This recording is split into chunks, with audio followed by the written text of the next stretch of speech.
So this time, we'll go back to the same position. Now I am going to assume that Elijah's kind of dialed that in, so he's got it pretty locked in right now. Okay.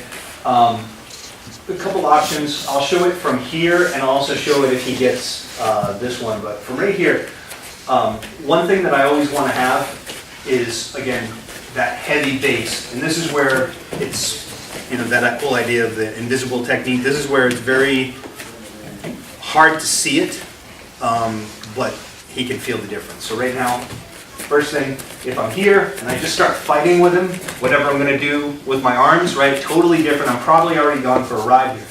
But now, really get your position. Okay. From here, you feel the difference in the, right? So I'm already creating that spinal alignment we've talked about. And just from here, again, real tight, good posture, right? So kind of dropping my weight. Okay, you see my legs kind of just like that. I'm slightly trying to fight the head fight here a little bit, okay? So as opposed to having him get in here like this, just that little bit of the head fight. But he's got me, right? So what I'm going to do in here, since his head is on this side, I'm going to bring my right hand. We're going back to the head peel again, okay? So dial that in real tight, good. So from here, okay? If I see it, I head peel, I grab. Now I'm back into a whizzer on this side, okay? Head position on this side. Right? And that's really it, because I've lost everything else. So what I need to do from this position,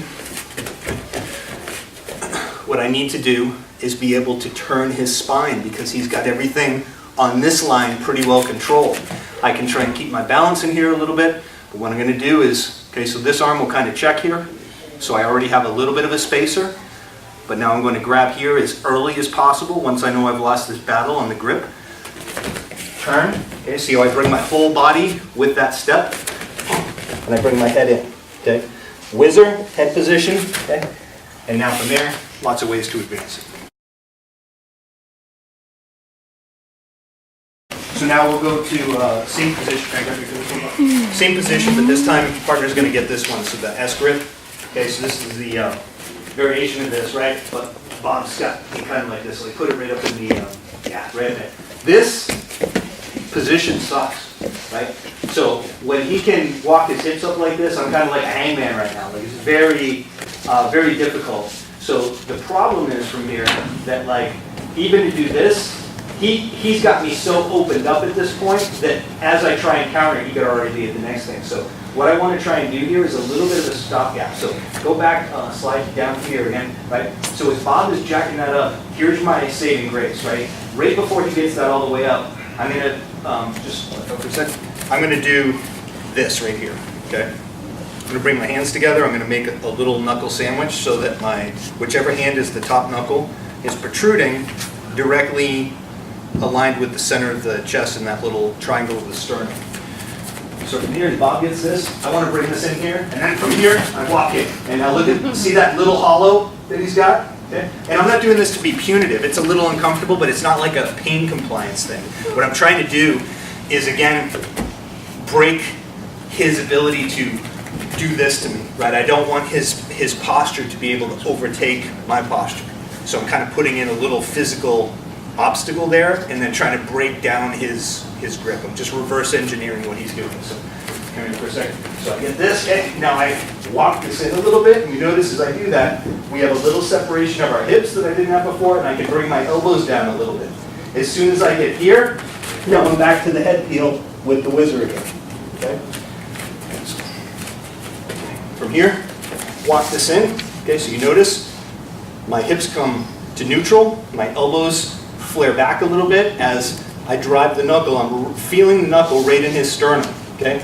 Now once I feel this, I don't have a big window, but now I can keep this hand here, bring this one here, turn the corner, and I'm back in business again. Everybody get it? You see it again, or you feel like you have it? Show the top. No, we're not doing takedowns, just the position itself right now. I want to see it. From this angle? Okay. The knuckle. So from here, this. Okay. I just did this kind of sequencing because it's very easy with moving parts here, multiple moving parts, to kind of go out of order a little bit, or out of sync, where, again, when I reverse engineer things, it's a system of checks and balances. If all of a sudden he creates a big hole there, I could just change what I'm doing at any point, but I'm assuming he is at the point that I talked about as a starting point. He's almost got this completely locked in, right? It's already up high, it's already together, right? He's already got it so I can't re-pummel or anything, and he's just about to dial it in where I'll be, again, in that kind of hangman position. And as I was saying to some of you, if he's even close to my height, once he's got that, like this, I'll kind of be on the balls of my feet and my whole body is exposed to throws, level changes, what have you, right? So what I'm doing in order, okay, is from here, I'm immediately encircling. I'm making that, again, that knuckle sandwich here, like this, as I kind of drop my hips back as much as I can. So I go 1, and now from here, actually in here to break the posture. Okay, a little uncomfortable in the chest, but it's more about, see now he's hollow and I'm straight. Once I have that, he no longer has the bite to be able to advance it, even though I'm still in a bad position. But this gives me the opportunity, okay, to go here. Okay, so I want to make sure you guys got that, because some of you are sort of doing the drop back that we do off of the head peel prematurely, and if somebody's nice and tight, it's not going to work at that point because they've already gotten too close and their alignment, their posture is too good at that point mechanically. So what I got to do first is here, then I walk in, okay, I get nice and straight, they hollow, that's my cue, my trigger to not go to the next stage. So let's just try that a couple more times and then we'll be good.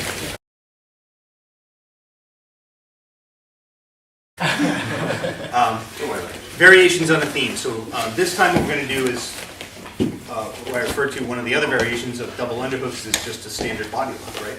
So let's say that Elijah's come in, he's got a body lock on me, okay? His elbows are in, he's kind of nice and tight. So now from here, yeah, he's already kind of sucked himself in and he's about to have me where he can do all sorts of different things, right? Just a standard low amplitude body lock takedown, trip, pop around to my back.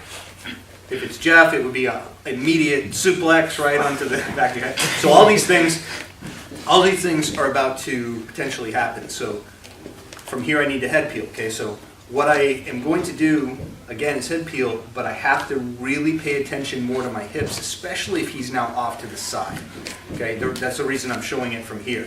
He could be in the front too, but like, then I'm just gonna do the same head peel I did before. What I'm going to have to do now is overemphasize my hips. So there's a sweet spot here. Let's say that you're just going for kind of a standard, lock this in, good. Just kind of breaks my posture, and now you're gonna like overtake, good. And now from here, it would be like bump, take me down, right? Kind of standard body lock takedown. There's a moment here, right as I'm about to break and go over, where we have a little seesaw there between who's gonna get the better position, okay? So if he's got it, I immediately whizzer just as a safety protocol, but let's say he's in even deeper than that, so here. There's the motion, okay? It's right as he's overtaking me. Right as he is overtaking me that I head peel, and now all I'm doing is just leaving a foot there or a thigh there so he can trip over it. He will fall a lot, but he won't fall all the time, but it's okay, because all I need to do is for him to break his posture, and I'll be able to swim back in. Okay, so let me show, in that case, so start driving in, good. So from here, look, he didn't break, but look, immediately as he disengaged from me, this arm was right here to come back in, and now I'm back in the game again. So at the very least, I should be able to get that. That's what I'm looking for, okay? Let's work from this angle. Body lock, coming in. So, let me just show you what I'm doing with my hip. So, right as your partner is doing this, about to seal the gap with his hips and overtake me. Okay. What I'm doing is head peel. Remember, I'm not just grabbing the back of the neck. I'm actually grabbing all the way over on the side. Okay. Head peel, step, and I'm doing a little like Elvis Presley action here with my hips. Okay. Step and go, like rolling him over. So what happens now? He wants to do this and take me over. What's happening is now he's doing this, right? And his head is being turned, spinal misalignment, and that's where you can actually really take him off balance. That make sense?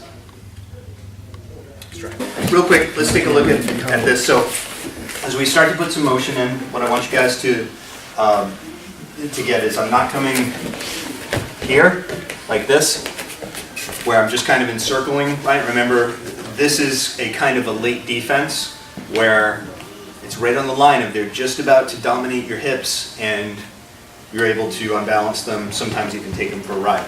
So what I want it to be is here. I'm just not going real hard right now because I want to make sure that I'm giving him a good feed, and then as he's continuing to repummel or toss me or whatever he's doing to recover, right, as he continues to get back into position, it's going to become, more and more resistance, more energy from your partner who's feeding, okay? But as Ryan comes in, let me just do the motion once, right? So he's coming in, yeah, see, he's kind of overtaking me a little bit, right? So that pressure to start with, but it should be some pressure. It's just dialed back. So that's the first piece I want you guys to have. So let me do it real quick.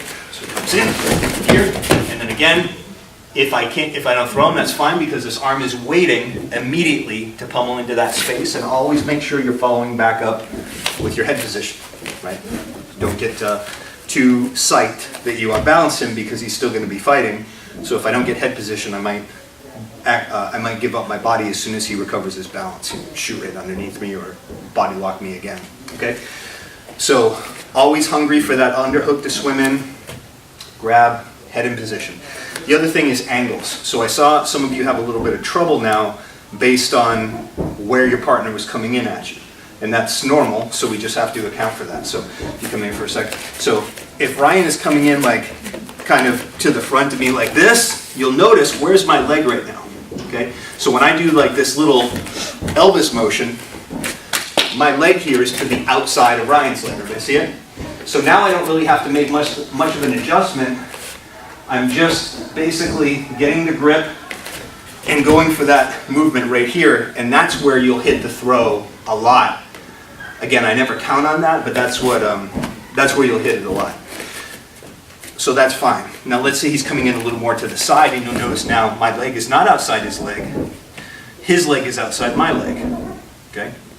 So what I need to do here, twofold. Number one, to be able to hit this move, and number two, to make sure he doesn't just pop around to my back, is I need to take a little bit more of a cheat step up with my other leg. And again, this is what I was mentioning before, where if I step up here and don't do the proper motion, I just gave him my hips, and he's just it's going to improve his own takedown. Okay?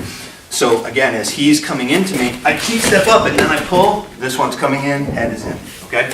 All has to happen in unison, but you need to make small adjustments based on what angle your partner's coming in. Does that make sense?